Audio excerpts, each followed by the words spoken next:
जातीपातीचा विचार फक्त राजकारण्यांमध्येच आहे, मठांमध्ये नाही. आपली कन्नड भूमी उत्तम संस्कृती व संस्कारांनी समृद्ध राहिली आहे, याचे श्रेय मठांना जाते, असे मत भाजपा राज्याध्यक्ष BY विजेंद्र यांनी व्यक्त केले. शहरात यल्लालिंग महाराजांच्या 40व्या पुण्यस्मरणोत्सवाच्या समारोपाच्या दिवशी शुक्रवारी आयोजित पुष्पवृष्टी कार्यक्रमात ते बोलत होते. ದೇವಾಲಯದ ಕಳಸದ ಮೇಲೆ ಧ್ವಜಾರೋಹಣವನ್ನ ಮತ್ತು ಪುಷ್ಪಾರೋಹಣವನ್ನ ಮಾಡತಕ್ಕಂಥ ಶುಭ ಸಂದರ್ಭದಲ್ಲಿ ನಾನು ಕೂಡ ಇವತ್ತು ಪರಮ ಪೂಜೆ ಜಗದ್ಗುರು ಜೊತೆಲಿ ಇದ್ದೇನೆ ಅಂತ ಹೇಳಿದ್ರೆ ನನ್ನ ಪೂರ್ವ ಜನ್ಮದ ಪುಣ್ಯ ಅಂತ ನಾನಂತೂ ಭಾವಿಸಿದ್ದೇನೆ.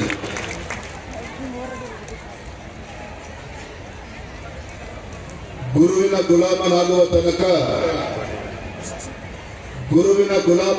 ತನಕ ದೊರೆಯದಣ್ಣ ಮುಕ್ತಿ ಅಂತೇಳಿ ದಾಸರು ಒಂದ್ ಕಡೆ ಹೇಳ್ತಾರೆ. ಬಹುಶಃ ಕನ್ನಡ ನಾಡು ಇಡೀ ದೇಶದಲ್ಲಿ ಭರತ ಭೂಮಿಯಲ್ಲಿ ಒಂದು ವಿಶಿಷ್ಟ ಸ್ಥಾನವನ್ನು ಹೊಂದಿರತಕ್ಕಂಥದ್ದು.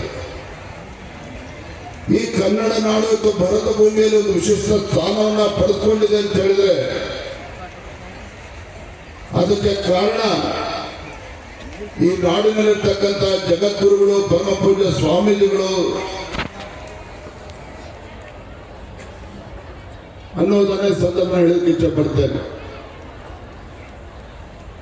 ವೇದಿಕೆ ಮೇಲಿರ್ತಕ್ಕಂಥ ಅನೇಕ ಹಿರಿಯರು ಮಾತನಾಡ್ತಾ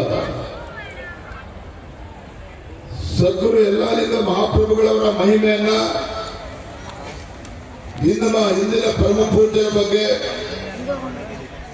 ಅದೇ ರೀತಿ ಪರಮ ಪೂಜ್ಯ ಡಾಕ್ಟರ್ ಮುರುಘರಾಜೇಂದ್ರ ಮಹಾಸ್ವಾಮಿಗಳವರ ಬಗ್ಗೆ ಸಾಕಷ್ಟು ವಿಚಾರಗಳನ್ನ ತಮ್ಮೆಲ್ಲರ ಜೊತೆ ನಾನು ಕೂಡ ಕೇಳುವಂತಾಯಿತು. ಅನ್ನ ದಾಸೋಹ, ಅಕ್ಷರ ದಾಸೋಹ, ಜ್ಞಾನ ದಾಸೋಹದ ಮುಖೇನ ಬಹುಶಃ ಈ ಭಾಗದಲ್ಲಿ ಒಂದು ರೀತಿ ನಡೆದಾಡುವ ದೇವರು ಅಂತ ನಾವೆಲ್ಲರೂ ಕೂಡ ಆರಾಧಿಸಿ ಪೂಜಿಸಿ ನಮ್ಮೆಲ್ಲರ ಹೃದಯದಲ್ಲಿ ಮನೆ ಮಾಡಿರ್ತಕ್ಕಂಥ ಪರಮ ಪೂಜ್ಯ ಡಾಕ್ಟರ್ ಮುರುಘರಾಜೇಂದ್ರ ಮಹಾಸ್ವಾಮೀಜಿಗಳವರು ಈ ಮಠಕ್ಕೆ ಆಸರೆಯನ್ನು ಹುಡುಕೊಂಡು ಬಂದು ಯಾವುದೇ ಜಾತಿ, ಯಾವುದೇ ಧರ್ಮ, ಯಾವುದೇ ಕುಲದವರು ಇರ್ಬೋದು, ಯಾರೇ ಬಂದರೂ ಸಹ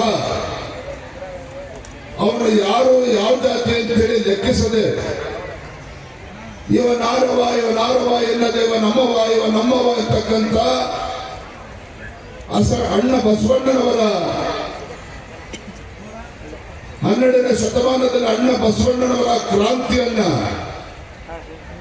21ನೇ ಶತಮಾನದಲ್ಲಿ ಇವತ್ತು ನನಸು ಮಾಡ್ತಕ್ಕಂಥ ಪುಣ್ಯದ ಕೆಲಸ ಯಾರು ಮಾಡಿದ್ದಾರೆ ಅಂತ ಹೇಳಿದ್ರೆ ಪರಮ ಪೂಜ್ಯ ಸ್ವಾಮೀಜಿಗಳವರ ನೇತೃತ್ವದಲ್ಲಿ ಆಗಿದೆ ಅನ್ನೋದನ್ನ ನಾನು ಸಂದರ್ಭದಲ್ಲಿ ಬಹಳ ಹೆಮ್ಮೆಯಿಂದ ಹೇಳಲಿಕ್ಕೆ ಇಷ್ಟಪಡ್ತೇನೆ.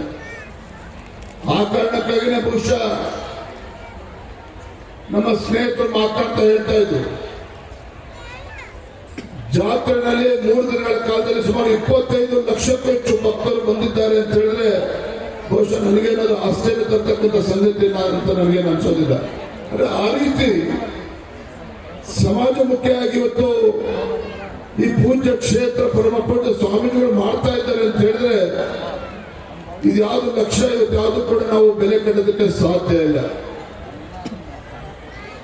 ಬಹಳ ಖುಷಿ ಆಯ್ತು. ನೀವೆಲ್ಲರೂ ಈ ವೇದಿಕೆಯನ್ನು ಅಲಂಕರಿಸಿ ಭಕ್ತಿಯಿಂದ ಶ್ರದ್ಧೆಯಿಂದ ಬಂದಿರತಕ್ಕಂಥದ್ದು ಬಹಳ ಸಂತೋಷವನ್ನು ತಂದಿರುವಂಥದ್ದು. ನಿಮ್ಮ ಮುಖಾಂತರ ಮುಂದೆ ಬಹಳ ದೊಡ್ಡ ಭವಿಷ್ಯವನ್ನು ರೂಪಿಸ್ತದೆ ಅನ್ನುವಂಥ ಮಾತನ್ನು ಈ ಸಂದರ್ಭದಲ್ಲಿ ಹೇಳಿ, ಎಲ್ಲ ಭಕ್ತರು ಬಹಳ 4-5 ರಾಜ್ಯದ ಭಕ್ತರು ತಾವು ಬಂದಿದ್ದೀರಿ. ಭಾಳ ಮಂದಿ ದರ್ಶನ ಆಗಿಲ್ಲ, ಭಾಳ ಮಂದಿ ಎಲ್ಲೆಲ್ಲೋ ಮಲ್ಕೊಂಡು ಎಲ್ಲೆಲ್ಲೋ ಊಟ ಮಾಡಿ ಈ ಪುಣ್ಯ ನೆಲದಲ್ಲಿ ನೀವೇನು 2-3 ದಿವಸ ಕಾಲ ಕಳೆದಿದ್ರಿ. ನಿಮ್ಮೆಲ್ಲರ ಒಂದು ಜೀವನದಲ್ಲಿರ್ತಕ್ಕಂಥ ಕಷ್ಟ ದುಃಖಗಳೆಲ್ಲ ದೂರಾಗಿ ಮಹಾಮಠದ ಮಹಾಪ್ರಸಾದವನ್ನು ಸ್ವೀಕರಿಸಿರ್ತಕ್ಕಂಥ ನಿಮ್ಮೆಲ್ಲರ ಮೈಯಲ್ಲಿರ್ತಕ್ಕಂಥ ಎಲ್ಲ ರೋಗ ರುಜಿನಗಳು ಇವತ್ತಿನಿಂದ ದೂರ ಆಗಿ ನಿಮ್ಮೆಲ್ಲರಿಗೂ ಒಳ್ಳೆಯ ಆರೋಗ್ಯವನ್ನು ಈ ಸಂದರ್ಭದಲ್ಲಿ ಹೇಳಿ, ವಿಶೇಷವಾಗಿ ಈ ಸಮಾರಂಭಕ್ಕೆ ಸಾಕ್ಷಿಯಾಗಿರುವಂಥ ಎಲ್ಲ ನಾಯಕರಿಗೂ ಶ್ರೀಮಠದ ಆತ್ಮೀಯ ಸದ್ಭಕ್ತರಿಗೂ ಶುಭವಾಗಲಿ ಅಂತ ಆಶೀರ್ವದಿಸಿ, ಬರುವಂಥ ದಿನ ಎಲ್ಲ ಭಕ್ತರಿಗೆ ಒಳ್ಳೆ ದಾರಿಯಿಂದ ನಡೆದುಕೊಂಡಂಥವರಿಗೆ ಯಾವತ್ತೂ ಕೂಡ ಗುರುಗಳು ನಿಮ್ಮ ಜೊತೆಗಿರ್ತಾರೆ.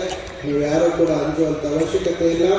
ನೀವು ಒಣ ಮಣ್ಣಾಗ ಗುರುಗಳ ಆಶೀರ್ವಾದದ ಅಂಗಾರ ಹಾಕಿ ನೀವು ಬೆಳೆದ್ರಿ ಅಂತಂದರೆ ಅದು ಬಂಗಾರದ ಬೆಳೆಯಾಗಿ ನಿಮಗೆ ಪರಿವರ್ತಾಗಿ ಬರುವಂಥ ದಿನದಲ್ಲಿ ಸಮೃದ್ಧಿ ಮಳೆಯಾಗ್ತದೆ, ಬೆಳೆಯಾಗ್ತದೆ.